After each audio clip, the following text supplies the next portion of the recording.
You want to just share your name, a little bit of your background, backstory, and musically or professionally, personally, that kind of. All right. My name is Ron, and I'm sort of known as Bumblefoot, a name I got from my wife, who's a veterinarian. And while she was studying in veterinary school, I came across this disease called Bumblefoot and wrote a song called Bumblefoot. I was just inspired by the silliness of the name to write a wacky song. When I did my first debut album on Shrapnel Records in 1995, I called it The Adventures of Bumblefoot, and every song was named after a different animal disease that I learned helping her study. And then from there, hit the road and started playing, just touring a lot more. And Bumblefoot was an appropriate band name for the wacky sound of the music and the vibe of it all. And after years of just, fronting a band called Bumblefoot, where I'm writing the songs, I'm producing everything, I'm playing lead guitar, I'm singing lead vocals, it just became like a nickname. So it just became Ron Bumblefoot Thal.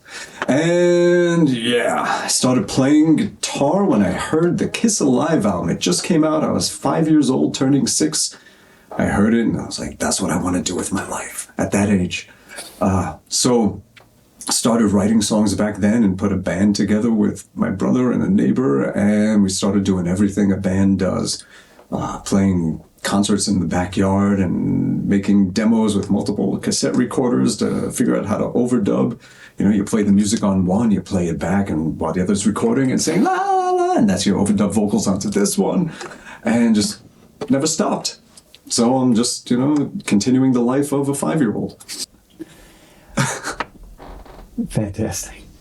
Ron, do you mind sharing a little bit about how music has helped you in your life in times of hardship? Maybe playing as a, to help you through the tough times, as well as listening as a. Oh, yeah. So music is just one of those things, when you write songs, when you play, it medicates and alleviates and does everything you need to not go insane. It's an outlet. It's something positive to focus on. It's building something of beauty that usually the source of it is something of pain very often, that you could just take and be able to turn into a song that other people that are going through the same things can feel and relate to, and know they're not alone, and someone is saying it for them and putting it into words in a way that maybe they couldn't express themselves. And it's very healing in a big communal way. So as a musician, definitely whatever is killing you inside, music revives you.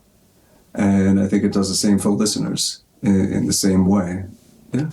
So, we wouldn't play music if we didn't enjoy listening to music and loved it so much that we wanted to pay it back to the world, what the world is giving us. So it's just one big thing. Yeah. Would you be able to share some of your thoughts on music as a universal language, a little bit more expanding about what you were just saying, how it's a universally connecting tool, like maybe through different cultures or any experiences you've had?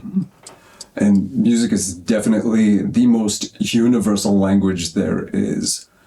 You could take people that even politically would be enemies, and they'll be hugging each other at a concert and enjoying themselves and be brothers and sisters in that way, the way they should be. And I did a lot of work with different embassies and consulates around the world, and they often said they know it. Music does what politics can. It brings people together when they're divided. And I've seen it. I've been to places where I've been crowd surfing on a group of people that normally would not be as loving. So many experiences. Music does that. It takes people that have nothing in common, and it shows them that they have everything in common. They have the most important thing in common, just the core of their humanity, of their soul, they have in common. And music just connects us all on that primal core level. Everything else is bullshit on top of that. What you do for a living, where you live, or, whatever kind of social bullshit, we've divided ourselves with. Music takes all of that away, and we are just a bunch of souls with none of that shit. Yeah, that's what music does. Would you be able to share some of your thoughts on how music could maybe used as a healing tool? Music is a healing tool in ways we don't even fully understand yet. I mean, vibrations, frequencies, wave forms, wave shapes. It can do things that we don't fully understand. I mean, everything from a purring cat to a song you love. Everything in between. Very healing and medicinal. You know, they say that, there's, I can't prove it, I can't disprove it, but they say, whoever they are, say that like a cat will, sit on you in a spot that is not healthy and be purring, and the frequency heals. I believe it. Yeah, things like that. Just sounds people use just when they want to go to sleep, even if it's just white noise. No, music is not necessarily just some pretty song. It's a sound. Or a group of sounds that affects you in some way. So if it's a bunch of white noise that makes you sleep better, that's music. If it's, waves crashing in the ocean, that's music. That's nature's music. There's way more to music than we know. I mean, we've just touched the surface on playing with it and making instruments and making sounds. But I think that the planet itself, has a lot more that we haven't discovered as far as, and the universe really, as far as what music can do, what effect it can have. But so far, so good. I like what it's doing so far and what we figured out so far. Yeah. How would you maybe put into words how important music is to you? How important is music to me? Oh, pretty damn important. I mean, I've dedicated my life to it in different ways.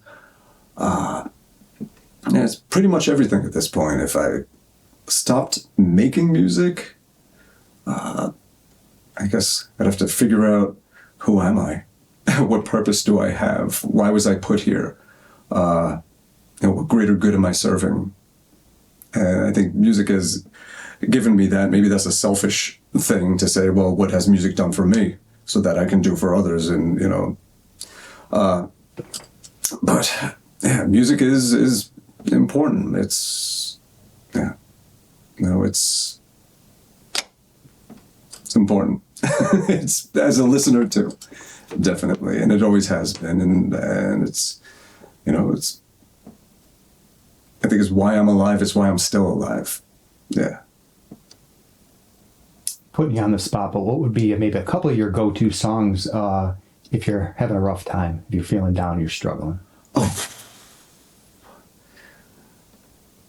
When I want to feel good, what do I put on? A lot of 60s, 70s feel-good music. Could be anything from Tom Jones to Beatles. But then again, anything can make you feel good. You know what? I like a lot of old Man-O-War songs. That makes me feel good. Musically, it's just melodically, it just some damn good stuff. And that's the interesting thing about music, is you can style it up any way you want. But when you strip away the distortion of the guitars or the grit in the voice or whatever it is, and you just take how the notes work with each other, the melodies, the intervals, and the dissonance that is or isn't there. It could all be pretty beautiful. I think a lot of people my age, we grew up on old school metal and classic rock. So that's my go-to stuff usually, is things from that time period. You know, when you're in that discovery mode of music and the world and yourself and everything. So, you know, I might be going back to Beatles and Iron Maiden and all kinds of stuff. Yeah. 100 years from now, if somebody comes across this on YouTube, and this could be musically related or not, just from your life experience, maybe just a message of hope and words of wisdom for the next generations to come. So if 100 years from now, someone found this YouTube video, assuming YouTube is still around in 100 years, what can I say to them? I hope you're a lot smarter than we were. I hope you learned. I hope, you know, the staggering crouches and leaps that happen in humanity. I hope the leaps are bigger. And I hope you can look back and for the stupid bunch of apes that we continue to be as humans, you can find the good stuff that we've done. And I think music is one of those things, and music will always be one of those things. The technology through the time periods changes and allows for different instruments, different styles of music, but the core of music is the same, and there's always beautiful music, whether it's from, you know, 1,000 years ago, 500 years ago, 50 years ago, and hopefully things that have been music that's been made now will be appreciated in 100 years as well, and enjoyed, and bring people as much pleasure in the future as it does now.